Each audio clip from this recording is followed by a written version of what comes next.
Et on va voir ce qu'elle va donner, mais il a eu raison, il a gagné du temps. C'est le Mali qui engage dans ce deuxième match du groupe E. Mali-Afrique du Sud, le 3e du nom en Coupe d'Afrique des Nations. Une victoire qui a éliminé facilement Amari Traoré, qui bute ensuite sur Kouyaté. Ah, il y a des gestes techniques déroutants de la part des petits gabarits sud-africains et les Maliens sont en train de souffrir, de reculer. Il faut vraiment laisser passer ce temps faible. Quoique... Ah bah c'est pénalty. Hein. Pour moi, alors je peux me tromper, mais si il le voit, c'est pénalty.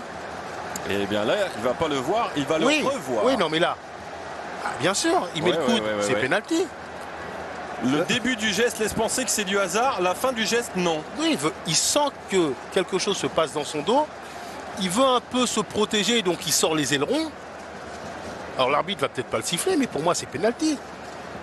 Et il le voit derrière lui. Hein, il le sent, il sent le danger. De Mohamed El Saïd Hussein, l'arbitre égyptien.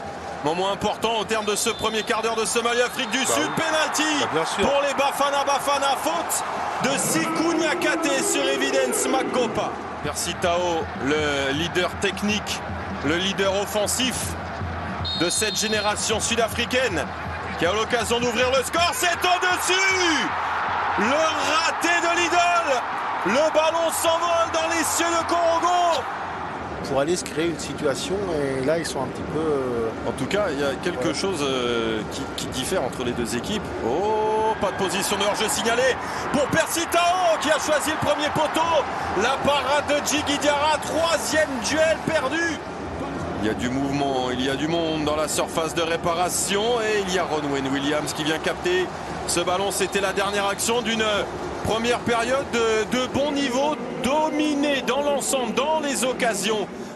Et là, toutes les certitudes se sont envolées. J'ai trouvé l'équipe qui n'arrivait pas à jouer, qui n'arrivait pas à se placer les uns par rapport aux autres pour ne pas donner de possibilités sur sa gauche ou sur sa droite. Là, véritablement, la possibilité, elle est premier poteau. C'est Sékou Koïta, c'est sur la barre et le capitaine Amari Traoré qui vient montrer la voie aux siens après une première période ultra compliquée. Le Mali s'est soulevé et le Mali vient de marquer son premier but de la compétition. Amari Traoré pour sa 4e CAN. Bien enveloppé, regardez. Et pourtant, il est dessus, pourtant, regardez, il n'arrive pas. Il voit très vite que ça se joue premier poteau. Regardez, il est dessus. Derrière, il est là, Amari Traoré, il vient. Est-ce que s'il est au milieu, il réagit plus vite? Alors, le marquage, il est terrible. Ils sont 3 contre 1 dans l'axe, les Maliens. Et quelle histoire pour Amari Traoré. Ça fait peut-être 2 ans qu'il se ressasse. Son tir au but de la Guinée équatoriale en 8e de finale au Cameroun.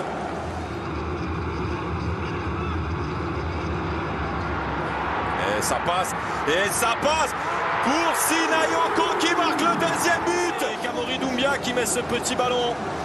Sinayoko qui passe encore devant. Ah, il doit être plus costaud que celui. Regardez, il est très lent, il arrive.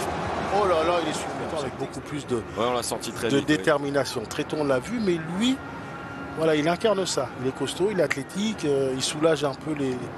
Oh, ce coup franc sur le poteau de la part de Teboho Mokoena. Ouais, clairement, dans ce match, l'Afrique du Sud a laissé passer sa chance avec ce penalty envolé de Percy Tau et le Mali d'Eric Schell qui a effectué les...